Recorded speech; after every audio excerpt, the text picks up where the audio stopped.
দেখো একটা কোশ্চেন দিয়েছে, বলছে if x square plus x equals to 5 then x plus 3 এর whole cube plus 1/x plus 3 এর হোল কিউব ইকুয়ালস টু কত।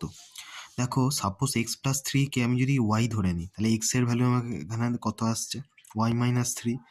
এবার কি করবো, এটাই আমি পুট করবো এক্স এর ভ্যালুটা, তাহলে এখানে কি হবে, ওয়াই মাইনাস 3 এর whole square plus y minus 3 equals to 5। এখানে যদি আমি এক্স এর ভ্যালুটা পুট করি ওয়াই মাইনাস 3, তাহলে আমার এইটা আসছে। তাহলে এখান থেকে আমি পাচ্ছি y square minus 5y plus 1 equals to 0।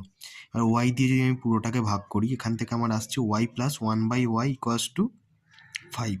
এখান থেকে এটাই তো ওয়াই এর ভ্যালু, তাহলে এখানে কি আমায় বার করতে হবে, ওয়াই কিউব প্লাস 1/y কিউবটা বার করতে হবে। আমি তো জানি এ প্লাস বি, এ কিউব প্লাস বি কিউব, তাহলে কি হবে, কে কিউব মানে হচ্ছে 5 কিউব মাইনাস 3 ইন্টু কে মানে হচ্ছে 3 ইন্টু 5, তাহলে 125 মাইনাস 15 হচ্ছে 110। এটাই এর কারেক্ট অ্যান্সার হবে।